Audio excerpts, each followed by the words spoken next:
세상을 바꾸는 정치수다 팟캐스트 정치알을 바꾼다. 118회 방송 시작하겠습니다. 118회 방송은 정청래의 키워드 분석을 중점으로 들어가 보겠습니다.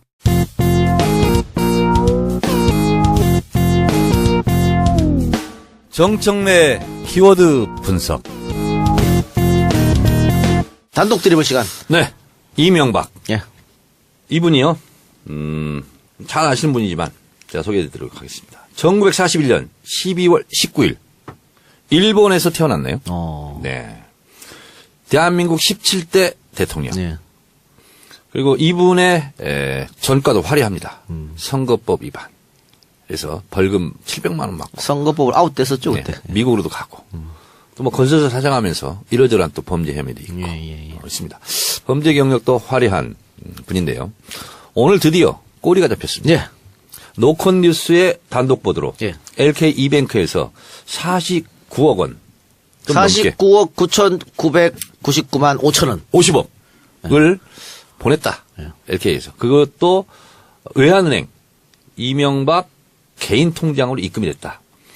그런데 이것이 BBK 수사를 할 때 알고도 덮었다. 검찰들이. 네, 이런 의혹이 일어서 이명박 전 대통령이 사면 초과에 몰렸고 이에 앞서서 국정원의 블랙리스트로 이명박 수사 기정사실화 되는 거 아니냐. 예. 이렇게 드디어 기성 언론들에서 군부를 떼기 시작했습니다. 이거 CBS가 김경업 의원실을 통해서 확인했다 그러더라고요. 네네. 자료를.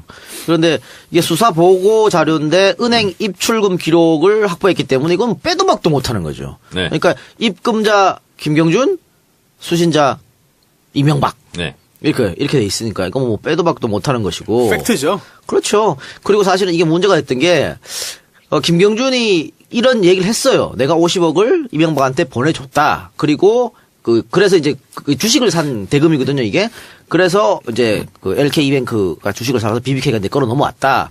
그리고 그거를 입증할 거를 계약서, 임명계약서를 내밀었습니다. 거기 보면 이명박 사인도 있고 다 있어. 근데 검찰이 이거 조작된 거다. 네, 그게 위조다. 그걸 덮은 거죠. 임명계약서가. 네, 그렇게 주장하면서 덮었죠. 그러니까 지금 주진우 기자가 이명박 추격을 하고 있지 않습니까? 예. 네. 책도 냈고. 네. 근데 이제 주진우의 주장에 따르면 이런 거죠.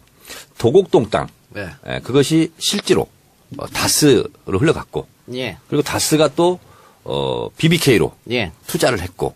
뭐 이런 거죠. 그러면서 청와대에서 이명박 대통령 재임 시절에 50억을 또 돌려받는데 청와대가 움직였고. 그리고 이 BBK 변호사였던 김재수 씨가 LA에서 총영사로 또 회의에도 참여했고. 뭐 이런 각종 의혹들이 지금 본물처럼 쏟아져 나오고 있는데요. 제가 이명박 키워드 분석을 하려고 쭉 프로필을 봤더니 이분이 좀 뭐가 좀 본인의 과거가 부끄러웠던지 참 명예 박사가요. 하나, 둘, 셋, 넷, 다섯, 여섯, 일곱, 여덟, 아홉 개. 여기 나타난 것만 명예 박사가 9개. 이름이 명박이니까. 그래서 명박인가? 네. 보니까 이 명예 박사도요 아주 다양하게 봤습니다. 뭐 들어보지도 못한 대학이야. 아디스 아바바 대학교 환경학 명예 박사, 파리 제7대학교 예술 문학 철학 고전학 명예 박사, 조지 워싱턴 대학교 행정학 공공 서비스 분야 명예 박사, 우즈베키스탄 세계 경제 외교 대학교 경제학 명예 박사, 상트 페테르부르크 대학교 명예 박사, 목포대학교 경제학 명예 박사, 몽골대학교 경제학 명예 박사, 국립유라시아대학교 명예 박사, 성황대학교 경영학 명예 박사. 그만해요. 아니 짜증나. 왜 이렇게 명예 박사를 많이 받았냐고. 아디스아바바는 에티오피아 아닙니까? 그렇죠. 그렇죠. 그래서 이분의 그 어두운 과거 예. 이런 것을 좀 이렇게 뭐라 하죠? 그거 보고 포장, 마사지 이런 거 하려고 이렇게 명예 박사학위를 많이 받은 것 같은데 제가 봤을 때는 이번에 꼬리를 잡혀도 단단히 잡혔죠. 아니 LK 이뱅크에서 50억을 이명박 개인 통장으로 넣었어. 예. 지금까지 자기는 실소유주가 아니다라고 주장한 거죠. 그래서 이거는 검찰에서 재수사를 할 수밖에 없을 것이다. 야. 그러니까 그 49억 9,999만 5천 원이 이명박이 갖고 있던 BBK 주식 61만 주인데 이걸 김준일이 샀다는 거잖아요. 네. 근데 그게 100% 주식이니까 BBK 실소유주는 이명박이 되는 거지. 그렇죠. 네. 이명박 전 대통령이 BBK 실소유주였다는 점을 보여주는 증거죠. 아니, 자기 주식 팔아가지고 주식 대금을 자기 계좌로 받았던 거 아닙니까? 아, 빼박이네, 빼박. 그러니까요.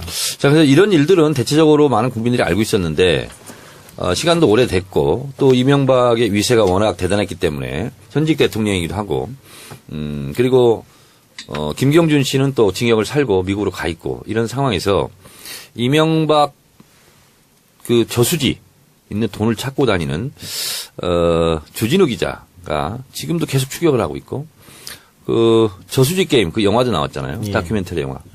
5만을 돌파했답니다. 벌써? 네. 오. 대단한 거 아닙니까?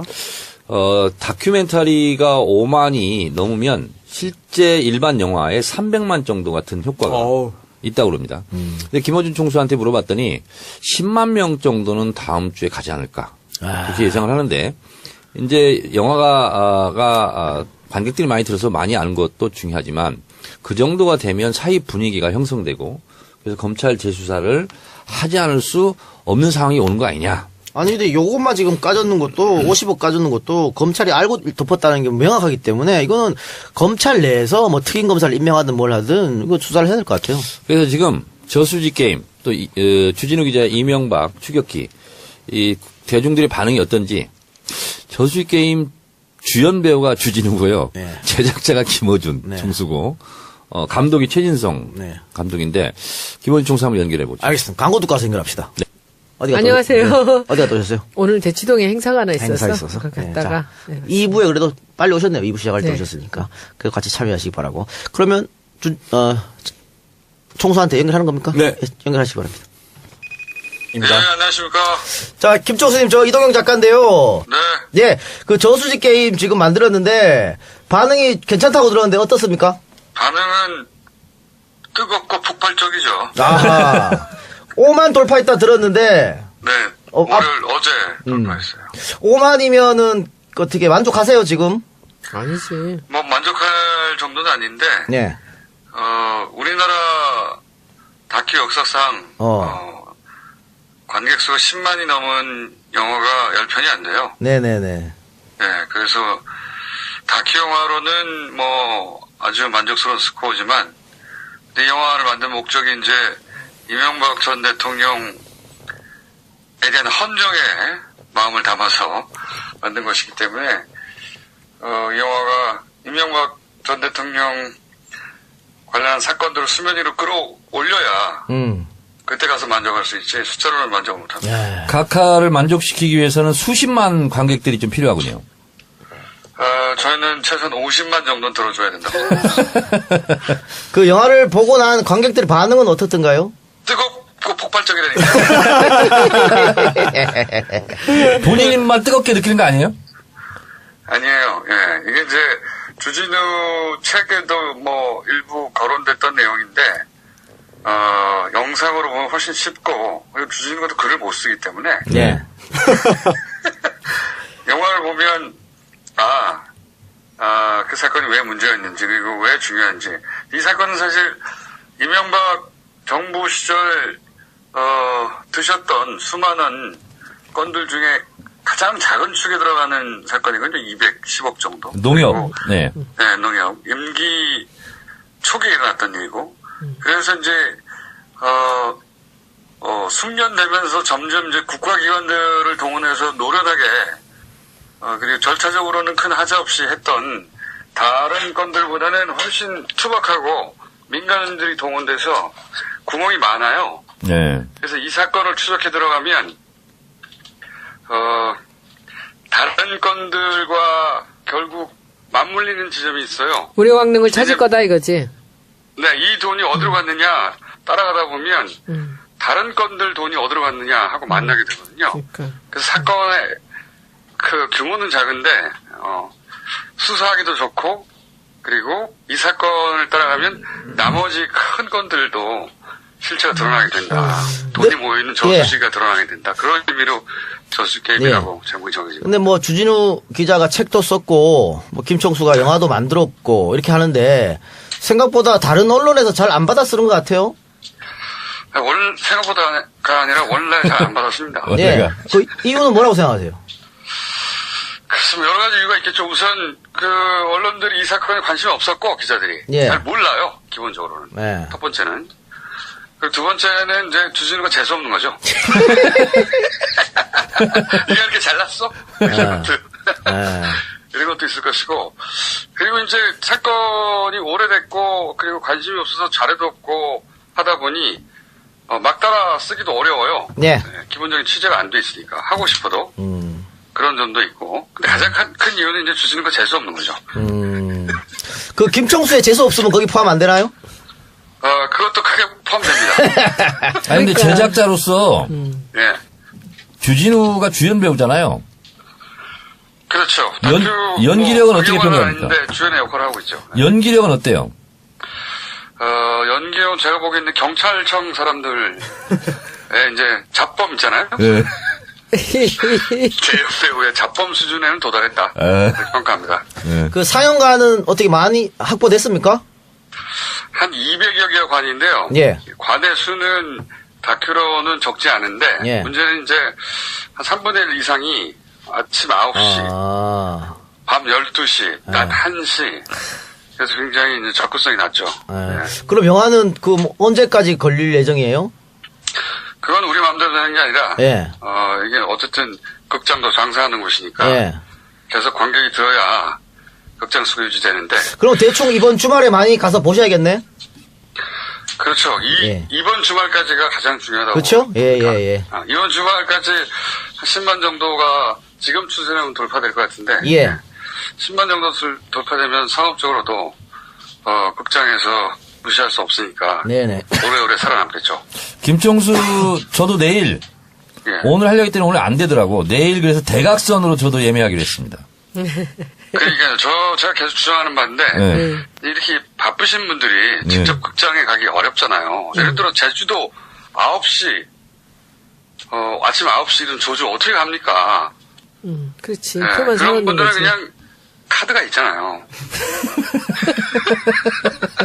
카드만 보내세요. 저희는 수고스럽게 직접 아침에 가라고 얘기 안 합니다. 그렇지. 카드만, 우리에게는 카드가 있다, 인터넷과. 근데 저기 정 의원님 그 대각선이라는 거는 뭐 한쪽 선만인가 이게 양쪽 선 다인가? 극장 있잖아. 위에서 아래로 대각선으로. 그러니까 대각선은 하나만 하면 균형이 안 맞으니까 한 줄을 사는 X자로 거예요. 이렇게 우리는 대각선. 워낙 바쁘시니까 직접 가긴 다 그러면 어렵고. 제가 예. 대각선 한 줄을 하고 플레이어님이 또 한 줄 하면 이런데 그렇지, 이제 대각선으로 하지. 예약해 주시면 X로. 그렇지 X. 내가 X 맞춰서 또 대각선 할게 그러면. 그 김총수는 이번에 또 새롭게 MB 시절에 그 블랙리스트 명단이 나왔어요. 네. 거기 김원준 총수 이름이 없던데 좀 아쉽겠습니다. 전혀 아쉽지 않고요. 예. 우리 이미 소송을 많이 당했기 때문에. 예. 블랙리스트, 다른 블랙리스트 있는지 없는지 모르겠는데, 예. 명단에 올리기보다는 직접 소송을 하는 걸 택하지 않았을까. 예. 자, 그러면은 이 영화를 사람들이 많이 봐서 목표는 결국 뭡니까? MB를 다시 법정 앞에 세우는 겁니까? 결국은 이제 큰 차에 타고, 예. 큰 차에 타시고, 예. 이제 무료 급식을 받으시는, 예. 복지 차원에서. 예, 그런 노력, 목표, 바람 이루어주시길 바라고. 우리 정치 알바 팬들한테 한마디 해주세요. 정치 알바가 뭡니까? 몰라도 아는 척 하세요. 그따위 프로그램 뭡니까? 그거? 아, 글쎄 말이야. 재수없다 진짜. 하여튼 뭐 웃긴다. 정치 알바가 잘 되는 건 제가 알 바 아니고요. 영화는 잘 됐습니다. 예. 하여튼 뭐 오늘 전화통화, 정 의원이랑 전혀 약속이 안 돼 있는 것 같은데 어쨌든 통화해주셔서 감사합니다. 전화 약속이 안 돼 있고 불쑥 전화하신 거예요. 예, 그럴 줄 알았어요. 예. 고맙습니다. 예, 불쑥 전화했는데도 예, 잘 받아주셔서 고마워요. 네. 그럼 안 받으면 어떡해요? 알겠습니다. 다음에 언제 스튜디오 한번 나와주시고. 네. 자, 아니 이렇게 짧게 할 거였어요? 네. 영화 홍보할 거 많은데. 아니, 못다한 얘기 해봐요, 그러면. 예. 아니 그냥 이제 제가 할 얘기가 다른 것 같아요. 오늘부터 SNS로 적극적으로 이 저수지 게임 한번 홍보해 볼게요. X자는 계속 한번 해보고. 알았습니다. 아니, 저는 의원님들은 X자 해주시고요. 네. 대각선으로 X 해주시고. 저는 이제 일반 관객들한테 그렇게 바라지 않아요. 그냥 가로 한 줄 정도. 가로 한 줄. 오케이. 이 작가님 가로 한 줄. 알겠습니다. 예. 손수 변호사님. 저는 그 프로 관람. 특히 이제 이렇게 밤 12시라든가. 예. 아침 조조 9시 이런 사람 시간대를 없을 때. 주로 오케이. 런닝 타임은 얼마나 돼요? 90분입니다. 뭐 깔끔하네. 많이 줄었네. 돈 별로 아깝지 않더라고. 예, 괜찮아요. 편집 많이 해주셨어요? 재밌어요, 실제로. 재밌어요. 다큐가 워낙 보통 이제 다큐의 인식이 진지하고 따분하고 의미만 강조한다 이런 뭐 이미지가 있는데 이 영화는 연출을 하는 게 아니고 주진우가 원래 오랫동안 해오던 짓을 그냥 감독이 따라 붙어서 실시간으로 라이브로 전혀 연출 없이 영화를 찍은 거군요. 1년 이상 따라다니면서. 그래서 기자가 권력자의 비자금을 추적하는 게 이렇게 지난한 과정을 거쳐서 도달하는 거구나. 굉장히 어려운 일이구나. 그리고 어떤 스릴을 느낄 수가 있어요. 스릴러처럼. 네. 그래서 영화적으로도 아주 재밌습니다. 총수님 그 개인적인 질문 하나 해도 돼요? 안 돼요. 하나 합시다. 네. 그 주준호 기자가 우리 정찰봐 와서 예. 그 MB 또 박근혜 정권 동안 뭐 취재하면서 뭐 생명의 위협도 느끼고 했다고 하는데 김총수는 그런 거 없었습니까? 그런 거 없지. 무섭게 생겼잖아. 사실 이런 이야기들은 해봐야 사람들이 안 믿기 때문에 저희가 안 하는데 네. 주진 거기 가서 했어요. 네네. 그런 적 있죠. 예를 들어서 뭐 하여튼 몇 차례 있습니다. 어머나. 예. 이거 뭐 예를 들어 뭐랄까요? 과민 반응이거나 아니면 뭐 피해 망상이 아니고 예. 실제 그런 적이 있습니다. 하나만 예를 들어 주세요. 하나만 예를 들어요. 네. 덤프 트럭이라고 할게요. 예. 네네. 진짜. 주진우 기자도 같은 이야기 했던 것 같은데요? 같은 수법 쓰는 거겠지 뭐. 같은 사람인가? 이게 뭐 농담같이 들리고 뭐 과장처럼 들리겠지만 실제 있어요. 그런 적이 저희는. 네. 근데 김총수는 그 사람들이 직접 얼굴 보면 그 사람들이 더 공포감이 질리지 않을까? 제가 그 사람 얼굴 본 적도 있어요. 어이구. 가까이서. 예. 네. 근데 뭐랄까요? 무서워요, 얼굴. 그 사람들도. 그 사람들도 무서워. 그 사람들이 제 얼굴을 무서워했는지는 모르겠어요. 안 물어봐서. 그러면 저 MB를 쫓는 것은 이 영화가 마지막으로 보면 되나 아니면 앞으로도 계속 할 계획입니까? 아니죠. 네. 될 때까지 해야지. 잡을 이 때까지. 영화는 가장 작은 사건을 추정한 거예요. 예. 뭐 우리 각하가 임기 중에 뭐 자원외교 같은 경우는 수십조 단위였지 않습니까? 예. 그리고 소위 사자방을 다 합치면 100조 단위라고 하기도 하고 예. 엄청나게 큰 규모라 사실 피부에 와닿지도 않고 현실적이지도 않고 근데 그 대부분이 또 해외에서 벌어져가지고 이게 현실 감각이 잘 없어요. 그런 사건들은. 네네. 근데 요 210억짜리는 아주 작거든요. 그거에 비해서. 아주 작고 초기에 벌어졌고 그래서 민간인들이 많이 연루됐고 구멍이 많이 있어요. 이거 따라가면 됩니다. 알겠습니다. 근데 이제 네. 사람들이 이 영화에 대해서 많이 봐줘야 하는 이유가 그러니까 액수가 작다 보니까 관심사가 못 되고 있거든요. 예. 저희가 여기 포커스를 둔 것은 작고 어설퍼서 구멍이 있어서 관심이 있는 거거든요. 예. 많이 봐주시면 이 사건을 통해 더 큰 건으로 연결될 수가 있어요. 알겠습니다.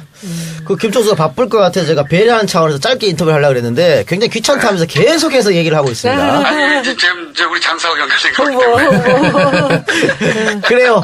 아무튼 총수님 전화 고맙습니다. 네네, 열심히 하겠습니다. 네. 네, 더 해도 돼요. 그럼 내가 한 가지 물어볼게. 김총수요. 끊으려고 했는데, 예. 맨날 인터뷰만 하다가 인터뷰를 다 하니까 어때? 좀 어색해. 물어보는 선생님. 인터뷰가 잘 안 되네요. 네. 약간 수줍어하는 느낌이 좀 드는데요? 원래 수줍어요. 아, 그런가요? 수줍어하는 걸 느낀다고요? 약간 좀 그래. 아. 원래. 제가 원래 수줍어요, 사람이. 네. 사람이 수줍어요. 그래요. 알겠어요. 이제 그만해요. 들어가세요. 오늘 고맙습니다. 예, 예. 자, 그럼 각자 꺼지기로 합시다. 예, 예, 예, 예. 안녕하세요. 네, 김총수랑 통화했고, 뭐 생각보다 영화가 잘 된다고 하니, 다행스럽네요. 두 분은 보셨어요? 아직 못 보셨어요? 봤어요. 보셨어요? 시사회 갔었는데요. 이제 210억이 이 이명박 비리 혐의로 보면 굉장히 작은 액수라고 김총수 얘기하잖아요. 근데 이게 검찰에서 관심을 가지면 금방 뭔가를 잡아낼 수 있는, 그리고 거의 다 드러나 있는 상태예요. 그래서 쉬운 건부터 시작한 것 같아요. 그렇군요. 그래요. 자, 그러면 두 번째 키워드 분석. 핵 보유국. 북한이 6차 핵실험을 했습니다. 그리고 이제 전문가들은 한 차례 더 핵실험이 있을 수도 있다. 근데 한 6, 7차 이렇게 핵실험을 하는 것이 굉장히 자주 하는 겁니다. 그래서 다른 나라 핵보유국 같은 경우 그렇게 많이 하지 않습니다. 왜냐하면 핵 능력을 인정받으면 더 이상 할 필요가 없거든요. 예. 그리고 내부적으로 기술만 익히면 이렇게 되는 건데, 결국은 북한이 핵실험을 계속하고 하는 이유는 북한의 의도는 분명합니다. 예. 핵 보유 국가로 인정받고 그 상태에서 미국과 대등한 상태로 북미 수교를 통해서 평화협정을 하자. 그래서 체제 안전을 보장하자. 이제 이런 건데, 우리가 보통 말할 때는 북한이 체제 안전 보장 얘기하는데 북한은 이런 얘기하면 펄쩍 뜁니다. 뭐냐면 우리가 미국의 체제를 보장해 줄게. 그러니까 너희들도 북한 우리를 적대시하지 마. 이런 겁니다. 그러니까 우리보다는 한 차원 더, 한 걸음 더 나간 이런 상태로. 근데 속내는 그게 아니죠. 그렇죠. 예. 그래서 핵실험 이후에 북한 미나협에서 공식적으로 성명을 발표했는데, 이번 핵실험을 통해서 또 ICBM 대륙간 탄도미사일을 위협함으로써 미국과의 총결산을 우리는 꾀하고 있다. 이렇게 얘기했고요. 남한에 대해서는 우리 성가시게 하지 마라. 남한 우리는 니네 상대하지 않는다. 예. 게임이 안 된다. 뭐 이런 투로 지금 북한이 상당히 좀 오만한 태도로 지금 이야기를 하고 있습니다. 근데 이제 우리로서는 북한이 핵보유국으로 인정받는 순간 체급이 달라집니다. 대한민국과 북한은. 그래서 우리로서는 정말 바라지 않는 상황인데, 우리는 바라지 않는 상황입니다만 대부분의 전문가들이 네. 이미 다 갖고 있다고 봐야 되는 거 아니냐? 사실상 북한은 핵 보유국이다라고 얘기를 하고 있고, 1년 전에 미국의 정보국장도 예. 북한의 핵을 인정하고 이제는 동결로 가야 된다. 그리고 미국의 대체적인 안보 전략 전문가들도 그러한 시각인 것 같아요. 94년에 그렇게 핵동결로 갔었죠. 네, 그렇습니다. 근데 지금은 2005년 9.19 공동성명을 통해서는 북한의 완전 폐기, 이걸 네. 합의했었는데요. 지금은 북한은 그걸 응하지 않습니다. 왜냐하면 우리가 핵을 갖고 있는 상태에서 핵을 동결하는 거는 대화를 할 수 있지만 핵을 완전히 폐기한다는 것은 안 된다. 북한이 우려하는 것은 리비아의 카다피나 그렇게 되는 거죠. 이라크의 사담 후사인처럼 네. 실제로 대량 살상 무기가 없다는 것이 증명돼서 미국이 쳐들어온 거다. 그래서 국가의 지도자를 죽인 거다. 우리는 그렇게 당하지 않는다. 이제 북한은 이런 입장인 것 같아요. 그래서 네. 문제가 더 꼬였습니다. 오히려 협상 카드를 활용하겠다는 얘기죠. 네, 그렇습니다. 그런 건데, 그러면 전 세계적으로 핵 보유국을 공식 비공식적으로 인정받는 나라는 8개 나라입니다. 예. 그러니까 NPT 핵 확산 금지 조약, 이것이 1968년 9년에 이제 조약이 체결돼서 지금까지 핵을 가지고 있는 나라 이외에는 갖지 말아야 된다 하는 거죠. 그래서 이건 안보리 상임이사국하고 똑같습니다. 미국, 러시아, 영국, 프랑스, 중국, 이게 이제 핵 개발 순서인데요. 이렇게 5개 국가가 국제법상 네. 핵 보유국으로 인정받고 있고, 그리고 그것과 관계없이 미국이 그냥 인정해 준 나라가 있습니다. 예, 예. 인도, 파키스탄, 이스라엘. 예. 이렇게 3개의 나라에서 8개국이 사실상 핵 보유 국가의 지위를 갖고 있는데, 핵이 있다가 폐기한 나라도 있습니다. 우크라이나. 예. 근데 소련 시절에 핵이 거기 가 있었대요. 근데 이제 폐기됐고, 남아프리카 공화국도 핵이 있었답니다. 근데 이것도 폐기가 된 상태.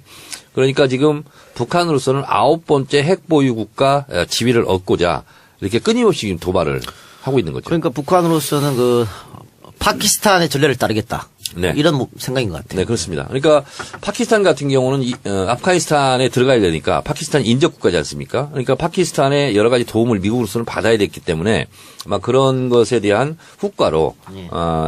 핵을 이제 묵인해 준 상태가 아닌가. 그렇게 예상이 되는데, 이 북한의 이제 핵 실험과 관련해서 지금 자유한국당 홍준표 대표가 전술핵을 도입하자, 그리고 온라인 서명 운동까지 벌이고 있어요. 그래요? 예. 근데 이 전술핵 재배치 주장은 백해무익합니다. 그 이유를 제가 짧게 말씀드리면 첫 번째 전술핵을 배치한다고 해서 북한 핵을 막을 수가 없습니다. 전술핵을 이게 들여오면 북한 핵이 갑자기 중단합니까? 없앱니까? 그렇죠. 그게 아니죠. 그리고 어차피 우리는 91년도에 전술핵을 폐기함으로써 실제로 미국의 핵 우산에 들어갔잖아요. 예. 핵 우산이라 하면 이지스함 같은 경우가 동해상에 오는데 지금 자유한국당이 주장하는 한국 내의 전술핵 재배치 양보다 이지스함 한 대에 있는 핵무기가 더 많습니다. 네네. 그래서 실제로 우리 땅에 전술핵을 갖다 놓고 뭐 사용하나 그 바로 옆에 동해에서 이지스함에서 사용하나 똑같은 거예요. 그래서 북한 핵을 제재하거나 동결하는데 아무런 효과가 없다 이렇게 되는 거고요. 이 만약에 전술핵이 들어오면 가장 웃을 나라는 일본 아베입니다. 그렇죠. 핵 도미노라고 그러죠. 그렇죠. 그럼 대만 우리도 갖겠다. 미국 일본 우리도 갖겠다. 해서 이것을 막을 방법이 없어요. 명분만 주는 거고. 또 하나는 전술핵을 들여오는 순간 북한 핵 가지는 게 잘못됐다 하고 우리가 지금까지 비판했지 않습니까? 오히려 북한에게 핵에 대한 명분만 줄 뿐이다. 이런 거기 때문에 전술핵 재배치 논란은 그야말로 국익 차원에서 전혀 도움이 되지 않는 백해무익한 주장이다. 그때 90년대가 갖고 있었던 것도 미군에서 갖고 있었던 건데 네. 그걸 갖고 간 거 아니에요. 네. 그러니까 다시 미국에서 달라고 그러면 절대 그 미국 안 줄 거고. 네. 근데 여기서 또 우리 청취자분들께서 핵과 전술핵의 차이를 모르는 분이 계실 수 있으니까 핵과 전술핵의 차이를 좀 간단히 설명해 주세요. 전략 핵이라 하면 실제로 대륙간 탄도미사일 등 중량의 핵무기를 얘기하는 거고 예. 전술핵은 그보다 규모가 굉장히 작은 그러니까 보통 이번에 북한에서 발사한 수소폭탄이라고 하지 않습니까? 우리 기상청에서는 5.7의 강진이라고 그러고 미국에서는 6.1 그리고 일본에서는 6.3 이렇게 주장을 하는데 이 정도 되면 100킬로톤 이상 그러니까 100킬로톤이라는 것은 1킬로탄이 TNT 1000킬로톤이거든요. 근데 전술핵 같은 경우는 보통 일자리 숫자 뭐 1킬로톤도 될 수도 있고 5킬로톤 될 수도 있고 근데 뭐 어쨌든 이것도 핵은 핵이니까. 핵은 핵이니까 굉장히 큰 이제 피해가 예상이 되는데 그런 소량화된 경량화된 전술적으로 단타를 쓸 수 있는 이런 거죠. 근데 전략 핵무기 같은 경우는 그야말로 뭐 한반도로 집어 삼킬 만한 그런 위력적인 그런 가공의 무기인 거죠. 갑자기 생각나요. 옛날에 그 92년 대선 때. 네. 뭐 또 당연히 북한 얘기 나왔을 거 아니에요. 그래서 그 패널에 YS가 그 후보로 참석했는데 패널이 물었죠. 그 YS 후보자한테 핵과 전술핵의 차이점을 설명해 달라고. YS가 알 리가 있나. 당연히 설명 못하고 오히려 짜증냅니다. 그 물어본 기자한테. 아, 그거 참 모른다니까 그거. 그런 사람이 대통령이 됐어요. 가장 최근에 핵보유국으로 인정받은 NPT에 중국 같은 경우가 1964년 10월 16일 위구르 지역에서 이제 핵실험을 했거든요. 그리고 러시아 같은 경우는 차루 분바라고 들어봤습니까? 예. 차루 분바가 지금까지 핵실험한 것 중에서 가장 강력한 핵실험이었다고 합니다. 그래서 64년 중국에서 핵 개발을 할 때도요. 그때 이제 모택동 시절 아닙니까?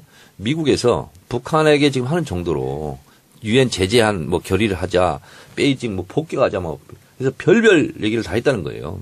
그래서 그러나 모택동은 이 핵만이 살 길이다. 모택동 체제의 안정을 보장받으려면 이 핵을 만들어야 된다 해서 극구 핵을 만든 거예요. 자, 그런데 이 핵이 얼마나 전 세계의 국가의 위상을 갖냐면요.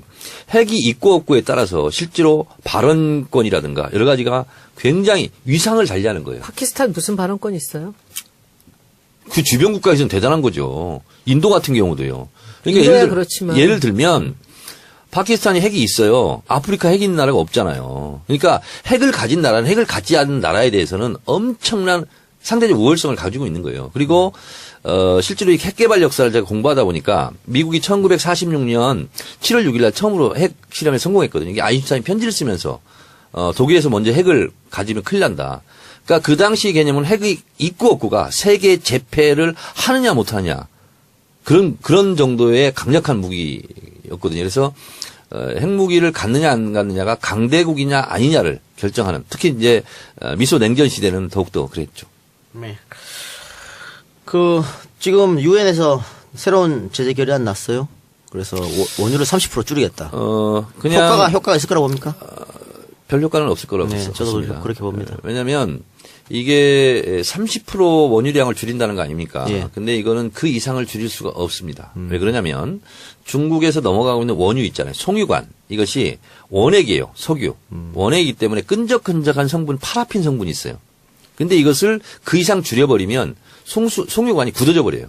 그런 것을 다 철거를 하고 다시 설치를 해야 되는 그런 물리적인 한계가 있답니다. 그래서 한 번 잠근 적 없나요? 없어요. 그건 한 번 잠그는 순간 이게 다 굳어져 가지고 다시 못 쓰니까 송유관이. 아, 그래요? 그래서 잠글 수가 없어요.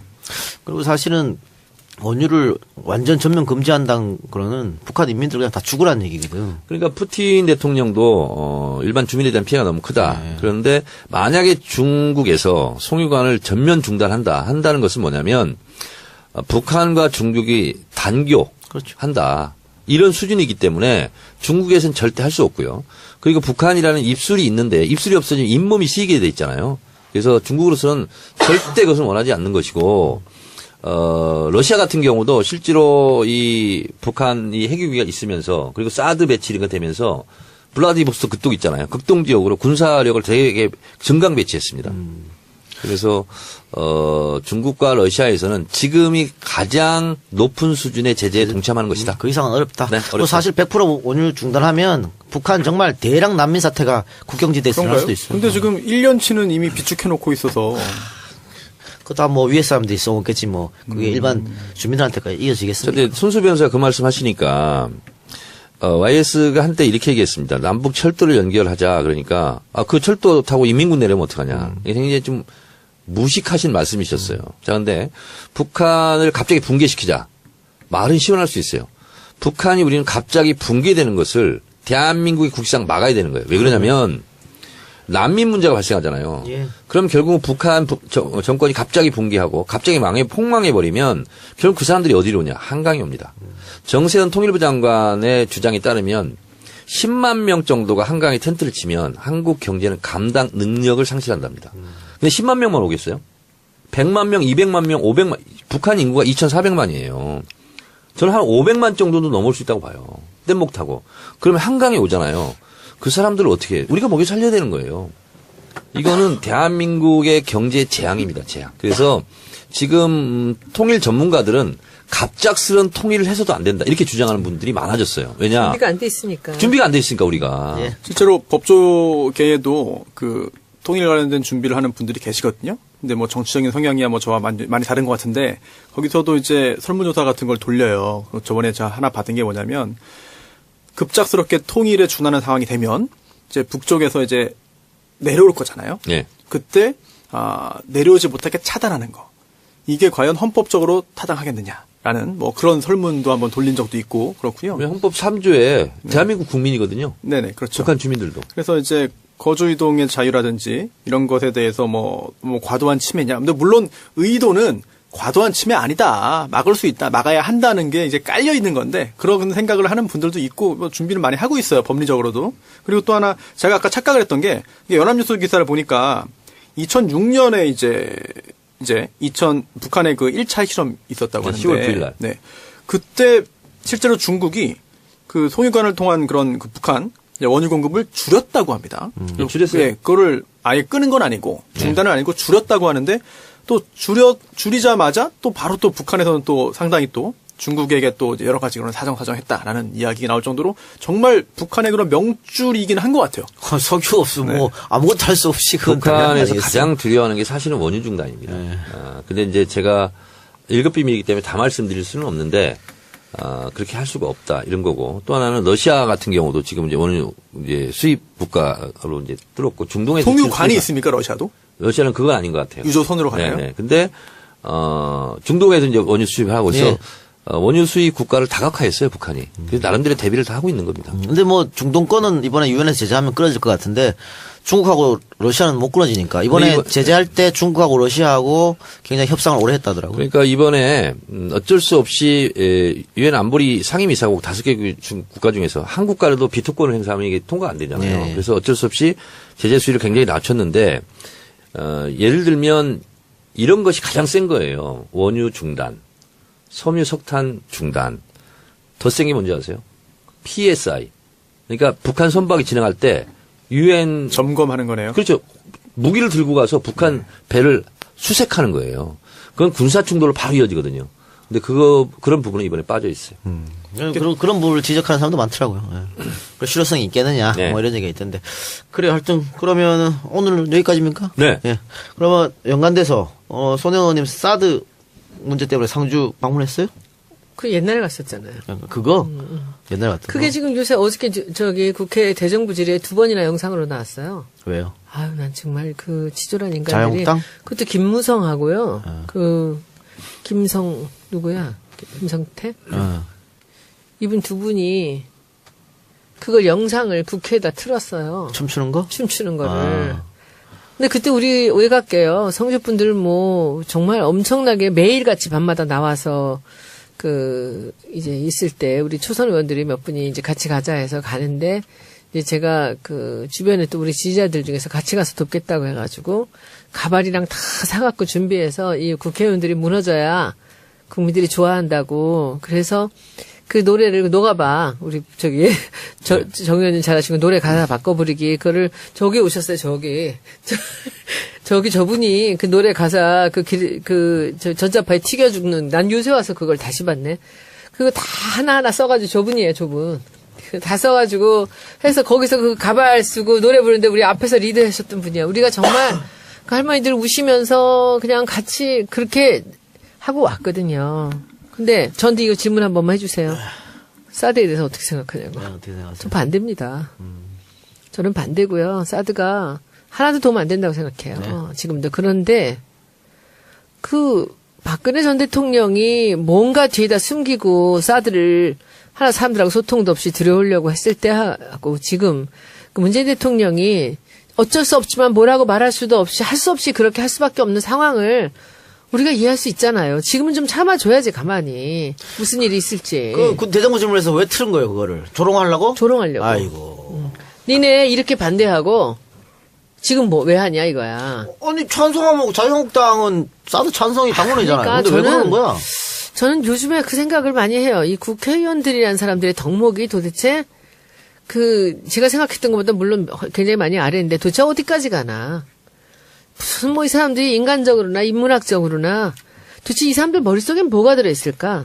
저는 그 생각이 너무 많이 들어요. 오늘 또 여러 가지 일들이 일어났는데 그 사드를 그러면 저한테 좀 물어봤으면 좋겠어요, 누가. 난 대답을 일부러 나가서 제가 할 수는 없잖아요. 왜냐하면 저는 지금도 사드가 그렇게 크게 도움이 안 된다고 생각하고 사드를 성주에 놓는 건 반대입니다. 그러나 지금 문재인 대통령이 지금 사드를 설치하는 것은 우리가 선택의 여지가 없는 거예요, 지금은. 우리 기다려야죠. 왜 그러는지 좀 있으면 더 알게 될 것이고. 그래서 저는 여기에 대해서는 굳이 제가 이러고 저러고 얘기 안 합니다. 그 박기영 후보에 대해서는 여러 대세가 가니까 제가 도움이 좀 됐으면 좋겠다 하고 했지만 지금 또 이렇게 인사 문제에 문제 있는 사람들 많이 생기지만 그거 제가 어떻게 이러다 탁현민이고 이런 사람 어떻게 하겠습니까? 알아서 하셔야죠, 그거는. 그죠? 사드도 똑같습니다. 그게 저 개인적으로 물어보면 저는 반대입니다. 그러나 이게 정부 차원에서 지금 뭔가 어떤 생각이 있고 그리고 우리 국민들한테 소소하게 설명을 못할 만한 여러 가지 이미 또 저질러진 일들도 있을 거고 또 다 얘기할 수 없는 부분이 있을 텐데 이렇게라도 해야 된다라는 여러 가지 이제 당위성을 갖고 있겠죠. 예. 그래서 저는 가만히 참고 있습니다. 그래서 어제 그걸 보고요. 특히 2번이 틀어졌어요. 그 대정부 질의에서 2번이 그 영상이 틀어졌는데 나는 그 영상 부끄럽지 않아요. 진짜로.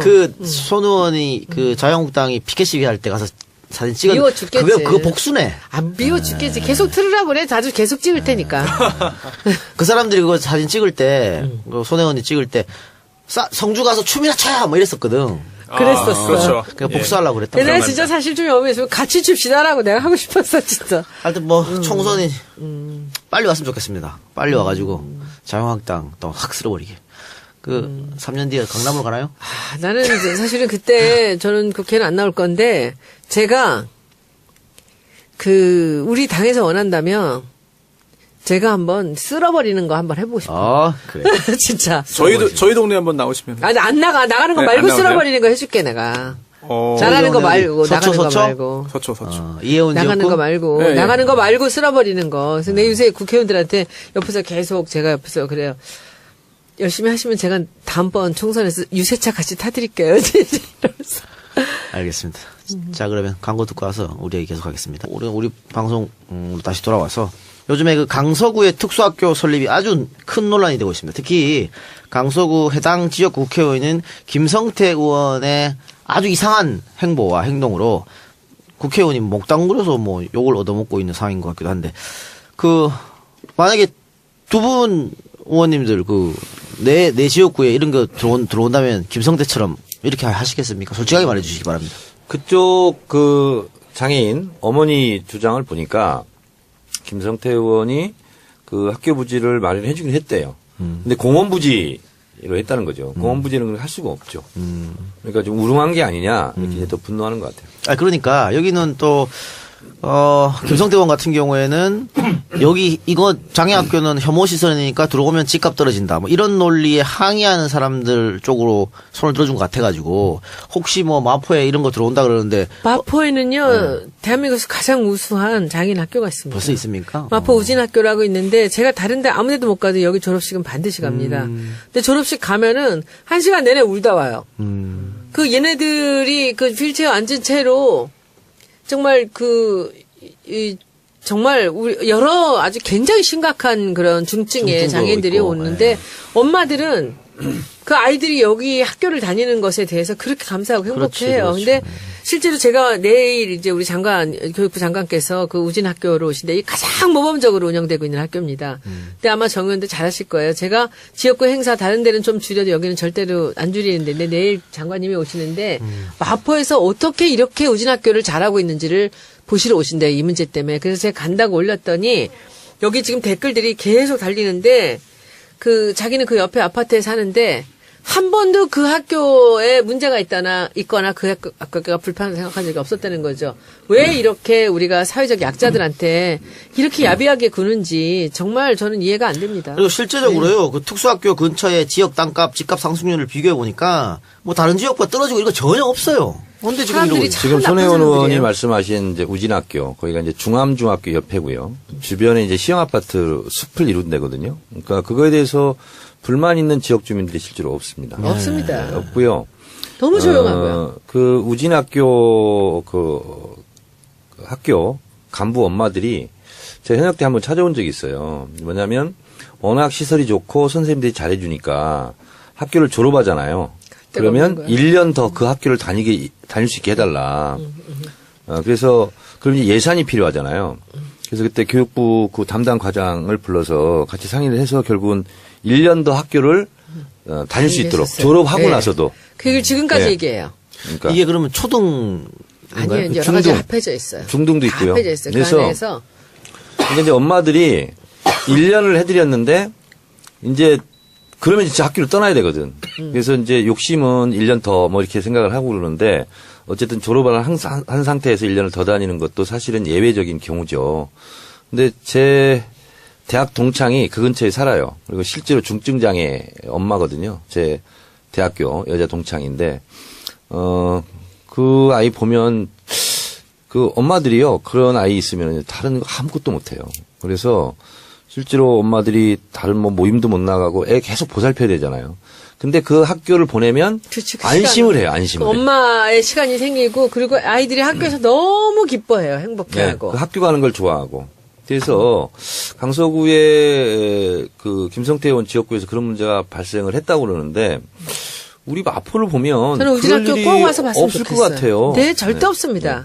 그리고 뭐 집값이 떨어졌다는 얘기도 들어본 적도 없고. 동네가 얼마나 평화로운지 몰라요. 그 정원도 아름답고 담도 없어. 그 학교는. 손소 변호사 그 장면 보셨죠? 그 장애인 네. 그 네, 아이를 봤습니다. 가진 학부모가 결국은 무릎 꿇고 네. 좀 하는 거. 그렇죠. 너무 가슴이 아프더라고. 네, 참 무릎 꿇고 사정사정 하는 거죠. 네, 눈물 네, 흘리면서 네. 제발 학교 들어올 수 있게 해달라라고 하는 건데, 이게 실제로 집값이 떨어지는 걸 아마 주된 원인으로 드는 것 같아요. 그런데 또 어떤 조사 결과 보면은 그런 장애인 학교가 들어선다 하더라도 설령 주변 집값에 영향이 없다고 없다. 합니다. 네. 네, 그런 보고까지 있거든요. 네, 그렇다면은 또 해당 제가 김성태 의원과 뭐 전혀 관련도 없고 뭐 없습니다만 그런 갈등이 있으면 좀 해결하기 위해서 발벗고 나서야 되는데 마치 한쪽 편 들어주는 것 같은 그런 뉘앙스를 보이는 것 자체가 좀 무책임한 거 아닌가 생각이 들고요.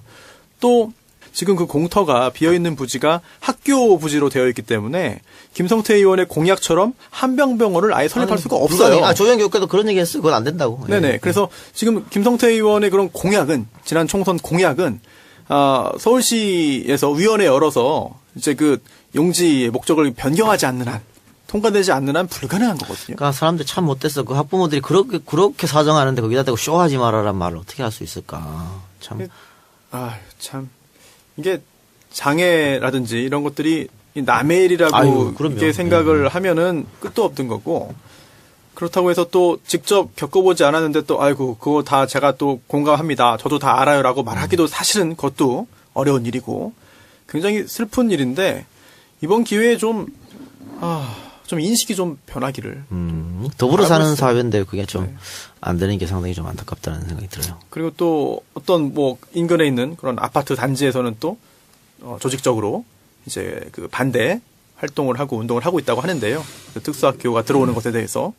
그런데 그 아파트 주민 중에 한 분이 또 아이가 또 장애가 있어서 학교가 설립되면 거기로 들어올 수 있다고 합니다. 결국은 그런데도 그 회비 걷고 뭐 이런 걸 가지고 또 그 장애인 학교, 특수학교 그 반대 또 활동을 또 하게 되는 거거든요. 결국은 뭐 친척이든 지인이든 결국 한 달이 건너면은 다 어딘가에는 또 내일일 수도 있어요. 남의 일이 아니라. 장애는요, 정상적이고 건강한 사람도 사실은 장애 예정자거든요. 왜냐하면 늙고 병들고 그러면 그게 장애거든요. 저희 어머니가 돌아가시기 전에 6년 동안 중풍으로 못 걸고 누워 계셨어요. 뭐 장애죠. 나도 그렇게 될 수 있고, 내 주변의 부모들도 그렇게 될 수도 있고, 그래서, 남의 나라, 남의 먼 얘기, 이렇게만 생각을 안 했으면 좋겠어요. 그렇죠. 예. 저는 인간이 두 부류로 나뉘는 것 같아. 저는 데모도 안 해보고 뭐 진보라고 제가 스스로 생각해 본 적이 한 번도 없는데 가만히 당에 와서 보면은 진보와 보수를 뭘로 가눌까 이제 보면은 자기 이익이 소중한 사람들이 주로 보수가 많은 것 같고 약자를 많이 먼저 생각하는 사람들이 그 진보적인 사람이 아닐까라는 맞아요. 생각을 해요. 예, 맞습니다. 근데 그렇다고 보면은 우리가 약자들한테 이렇게 이기적으로 대해서는 되죠. 안 됩니다. 그게 장애인이 자기가 잘못해서 장애가 된 게 아니잖아요. 누가 언제 어떻게 장애가 될지도 모르는 거고 그러면 있는 자가 없는 자한테 베풀어야 되듯이 건강한 자가 약한 자들한테 베풀어야죠. 이게 말이 안 되는 얘기입니다. 그래서 이거는 제가 보기에는 표가 아무리 중요하고 자기들하고 관련된 뭐 지지자들이 아무리 중요하더라도 제가 보기에는 정치인들이 나서서 이런 식으로 그 정말 추궁받을 만한 그런 행동들을 한다는 것은 전 잘못이고요. 우리 정 의원님이 저는 그 우진학교 1년 일렀다는 얘기를 제가 들었거든요. 근데 내일 이제 장관님 우진학교 오신다고 하니까 저도 너무 반가웠어요. 그래서 제가 다른 스케줄, 국회 스케줄 다 중간에 빼고서는 지금 우진학교 나가서 장관님을 정말 우리 지역에 있는 자랑스러운 학교를 자랑을 하려고 합니다. 그래요. 그 진성준 의원이 열심히 해서 당선됐으면 이런 일이 없었을 거 아니에요. 정청래 의원이 덜 도와줘서 그런 거 아니에요. 이 작가님이 덜 도와주신 거 아니에요? 하여튼 뭐 사과드립니다. 아니 우리는 뭐 교도식 사회부터 최선을 다했어. 나 지원 유세도 갔어. 그렇죠? 우리는 최선을 다했는데 그 당 아니라고요?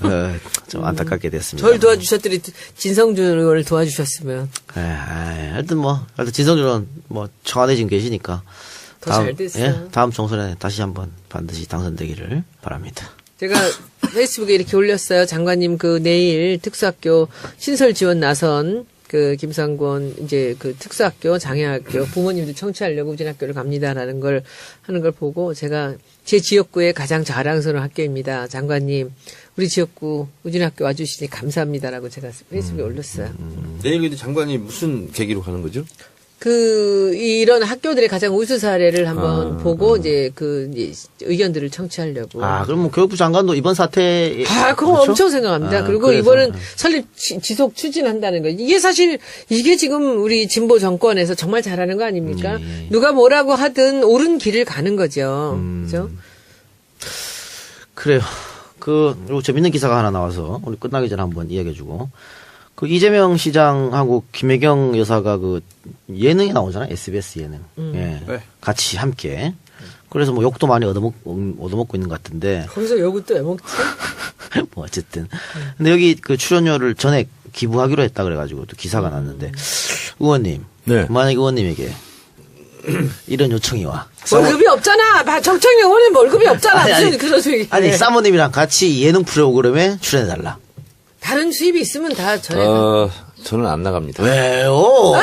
좀 부끄러워요? 나 부끄럽습니다. 그래서 어떻게 이렇게 닭살 돋게 나 못해. 그리고. 못해. 전 아유, 못해요. 여기 나오면 서울시장에 당선될 수 있다. 네, 아, 저는 안 돼, 못해. 못해.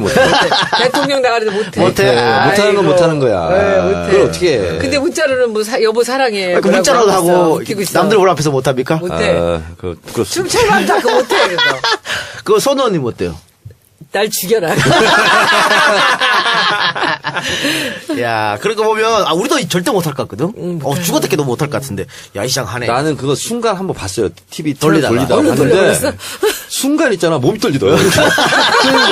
그게 깜짝 놀라가지고 다시 돌렸어요. 근데 그때 무슨 빨간 옷 같은 걸 입고 나왔어. 근데 그건 참 대단하더라. 난 못해. 못해라도. 선배는 어때요?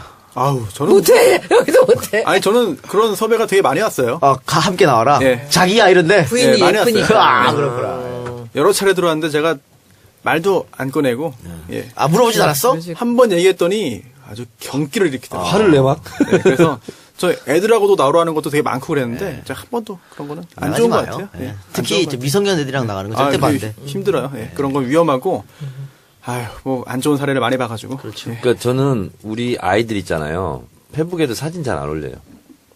왜냐면 어떻게 될지 모르니까. 저도 그렇습니다. 아예 네. 사진 자체가 없어요. 손수 변호사는 네. 그 와이프가 정알바 들어요, 요즘에? 안 들어요? 정알바에서 자기 얘기 절대 하지 말라고 그랬잖아. 제가 나가는 거 아무것도 안 봐요. 쿨하다. 진짜? 서로 그런 거 간섭 안 하는 게 좋습니다. 알겠습니다. 자, 지금 선생님이라 그랬죠? 네. 예, 손수 변호사가 뒤에 방송 생방 예정돼 있어서 제가 예. 생방송이 있어가지고. 그래요. 마지막 공지사항만 좀 안내 하나 해드리고 마치겠습니다. EJ 관계자라고 사칭해서 광고를 따고 돈을 먹튀하는 분이 계신다고 하는데요. 어머나. 여러분 아이고. 조심하시기 바랍니다. EJ 관계자를 사칭해서 광고 운운하는 사람 아무도 없습니다. 광고 그냥 다 야. 제가 담당하고 있기 때문에 뭐 EJ 관계자인데요, EJ하고 잘하는데요.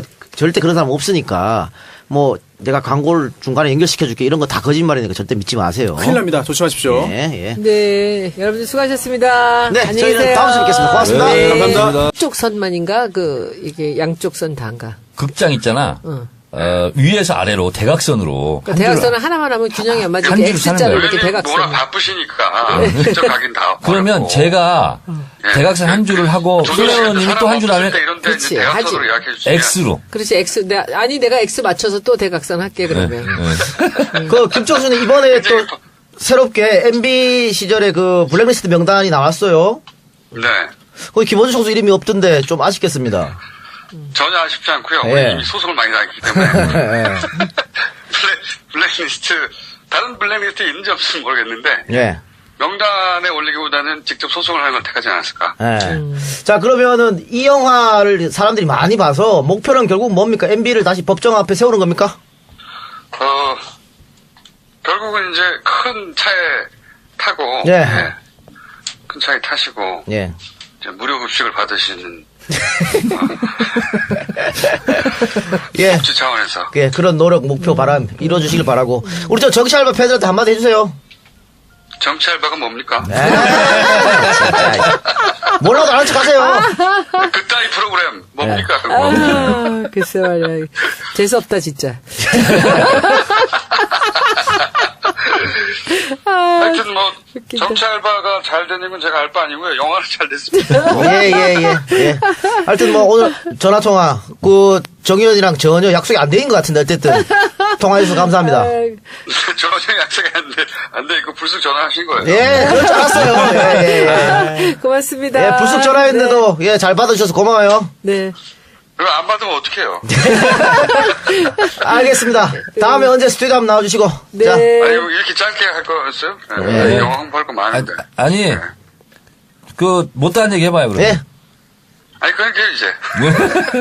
제가 할 얘기가 다른 것 같아요. 오늘부터 SNS로 적극적으로 이 저수지 게임 한번 홍보해 볼게요. X자는 계속 한번 해보고. 알았습니다. 아니, 저는 이제 의원님들은 X자 해주시고요. 네. 예, 대각선으로 X 해주시고. 저는 이제 일반 관객들한테 그렇게 바라지 않아요. 그냥 가로 한 줄 정도. 가로 한 줄. 오케이. 이 작가님 가로 한 줄. 알겠습니다. 예. 손수 소박하게 변호사님. 저는 가로 9% 한 줄 정도. 관람- 특히 이제 이렇게 밤 12시라든가. 예. 아침 조조 9시 이런 사람 시간대를 없을 때. 주로 오케이. 런닝 타임은 얼마나 돼요? 90분입니다.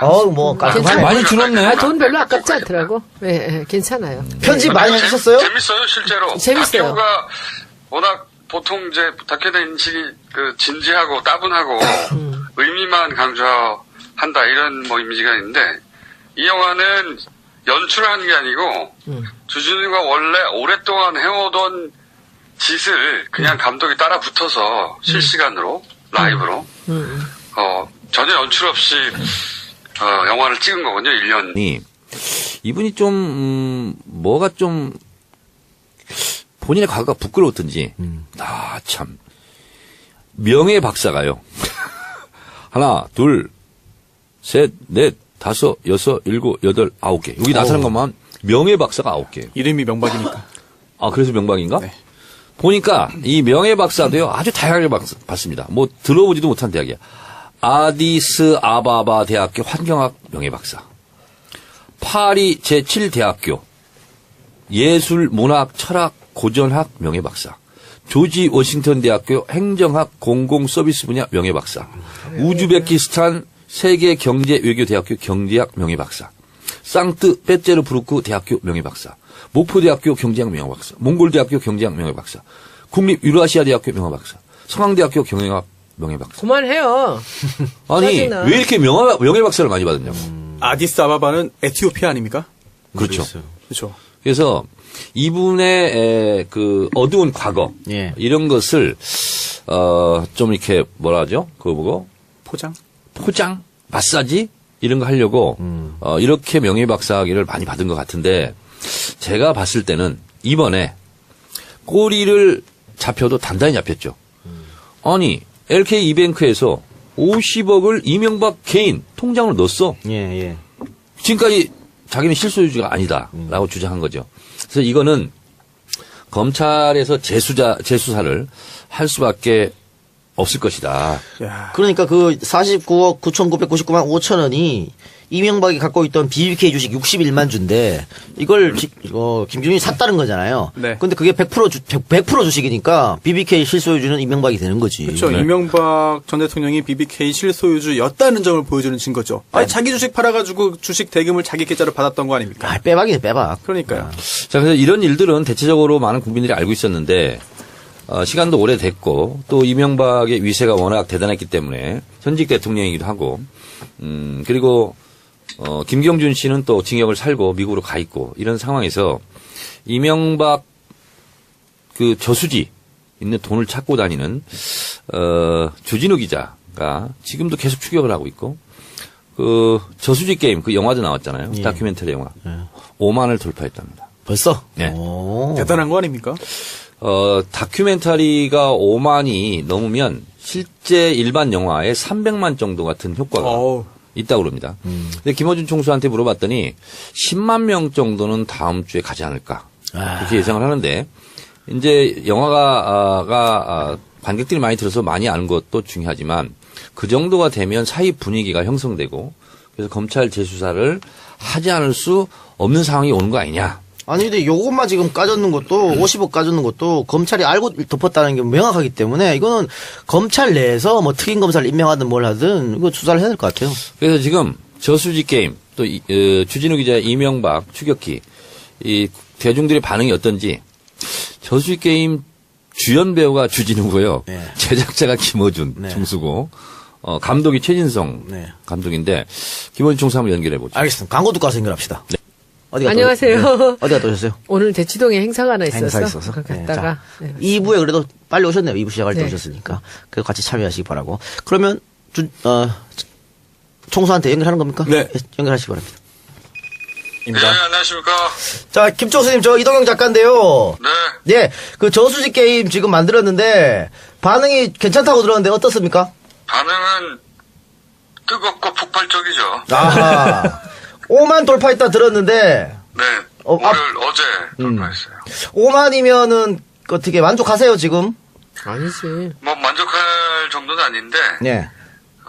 우리나라 다큐 역사상, 관객 수가 10만이 넘은 영화가 10편이 안 돼요. 네네네. 네, 그래서 다큐 영화로는 뭐 아주 만족스러운 스코어지만 이 영화를 만든 목적이 이제 이명박 전 대통령에 대한 헌정의 마음을 담아서 만든 것이기 때문에 이 영화가 이명박 전 대통령 관련한 사건들을 수면 위로 끌어올려야 그때 가서 만족할 수 있지 숫자로는 만족을 못합니다. 각하를 만족시키기 위해서는 수십만 관객들이 좀 필요하군요. 저희는 최소한 50만 정도는 들어줘야 된다고 생각합니다. 그 영화를 보고 난 관객들의 반응은 어떻던가요? 뜨겁고 폭발적이라니까. 본인만 뜨겁게 느끼는 거 아니에요? 아니에요. 예. 이게 이제 주진우 책에도 뭐 일부 거론됐던 내용인데, 영상으로 보면 훨씬 쉽고, 그리고 주진우가 또 글을 못 쓰기 때문에, 예. 영화를 보면, 그 사건이 왜 문제였는지, 그리고 왜 중요한지. 이 사건은 사실, 이명박 정부 시절, 드셨던 수많은 건들 중에 가장 작은 축에 들어가는 사건이거든요. 210억 정도. 농협. 그리고, 네. 네, 농협. 임기 초기에 일어났던 일이고. 그래서 이제, 숙련되면서 점점 이제 국가기관들을 동원해서 노련하게, 그리고 절차적으로는 큰 하자 없이 했던 다른 건들보다는 훨씬 투박하고 민간인들이 동원돼서 구멍이 많아요. 네. 그래서 이 사건을 추적해 들어가면, 다른 건들과 결국 맞물리는 지점이 있어요. 우리 왕릉을 찾을 거다 이거지. 네, 이 돈이 어디로 갔느냐 따라가다 보면 다른 건들 돈이 어디로 갔느냐 하고 만나게 되거든요. 그러니까. 그래서 사건의 그 규모는 작은데 수사하기도 좋고 그리고 이 사건을 따라가면 나머지 큰 건들도 실체가 드러나게 된다. 돈이 모이는 저수지가 드러나게 된다. 그런 의미로 저수지 게임이라고 제목이 정해집니다. 근데 뭐 주진우 기자가 책도 썼고 뭐 김총수가 영화도 만들었고 이렇게 하는데 생각보다 다른 언론에서 잘 안 받아 쓰는 것 같아요. 생각보다가 아니라 원래 잘 안 받았습니다. 예. 그 이유는 뭐라고 생각하세요? 글쎄, 여러 가지 이유가 있겠죠. 우선, 언론들이 이 사건에 관심이 없었고, 기자들이. 예. 잘 몰라요, 기본적으로는. 예. 첫 번째는. 그리고 두 번째는 이제 주진우가 재수없는 거죠. 네가 이렇게 잘났어? 이런 것도.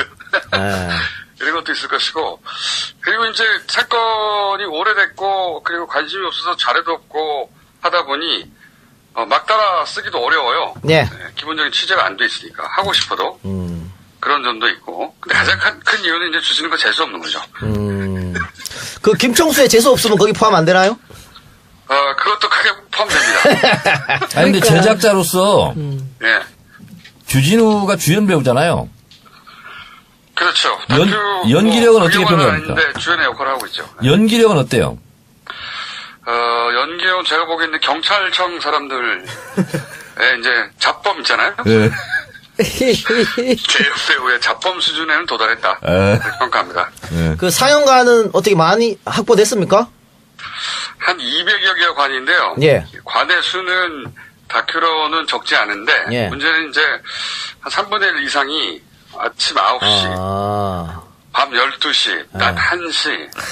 그래서 굉장히 이제 접근성이 낮죠. 네. 그럼 영화는 뭐 언제까지 걸릴 예정이에요? 그건 우리 마음대로 되는 게 아니라, 예. 이게 어쨌든 극장도 장사하는 곳이니까, 예. 계속 관객이 들어야 극장 수가 유지되는데. 그럼 대충 이번 주말에 많이 가서 보셔야겠네? 그렇죠.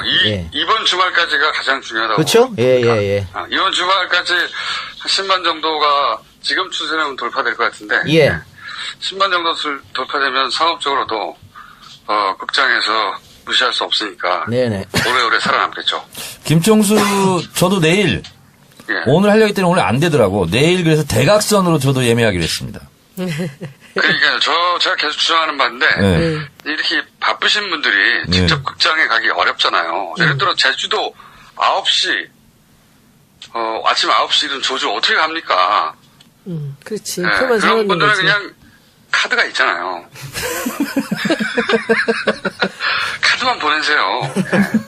저희는 수고스럽게 직접 아침에 가라고 얘기 안 합니다. 그렇지. 그렇지. 카드만, 우리에게는 카드가 있다, 인터넷과. 근데 저기 정 의원님 그 대각선이라는 거는 뭐 한 세상을 바꾸는 정치수다 팟캐스트 정치알을 바꾼다. 118회 방송 시작하겠습니다. 118회 방송은 정청래의 키워드 분석을 중점으로 들어가 보겠습니다.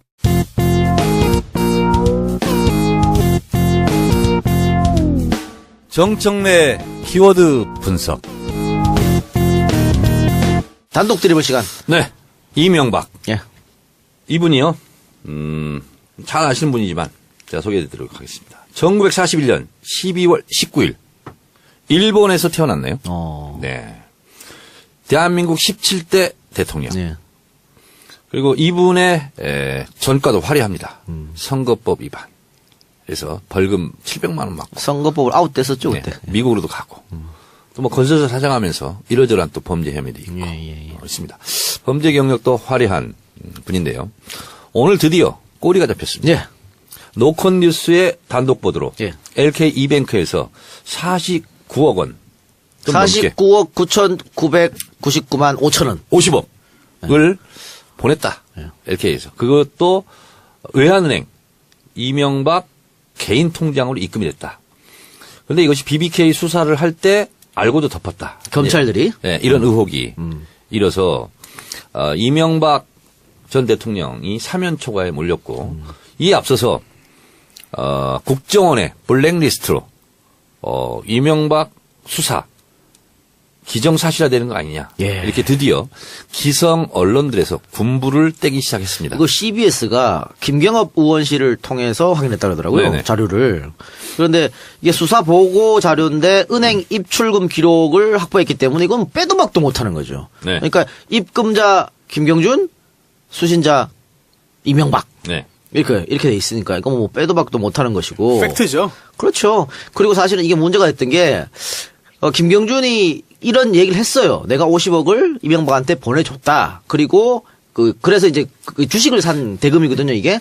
그래서 이제 그 LK이뱅크가 주식을 사서 BBK가 이제 끌어 넘어왔다. 그리고 그거를 입증할 거를 계약서, 임명계약서를 내밀었습니다. 거기 보면 이명박 사인도 있고 다 있어. 근데 검찰이 이거 조작된 거다. 네, 그게 위조다. 그걸 덮은 거죠. 임명계약서가. 네, 그렇게 주장하면서 덮었죠. 그러니까 지금 주진우 기자가 이명박 추격을 하고 있지 않습니까? 예. 네. 책도 냈고. 네. 근데 이제 주진우의 주장에 따르면 이런 거죠. 도곡동 땅. 네. 그것이 실제로 다스로 흘러갔고. 예. 그리고 다스가 또 BBK로 예. 투자를 했고. 뭐 이런 거죠. 그러면서 청와대에서 이명박 대통령 재임 시절에 50억을 또 돌려받는데 청와대가 움직였고. 그리고 이 BBK 변호사였던 김재수 씨가 LA에서 총영사로 또 회의에도 참여했고. 뭐 이런 각종 의혹들이 지금 본물처럼 쏟아져 나오고 있는데요. 제가 이명박 키워드 분석을 하려고 쭉 프로필을 봤더니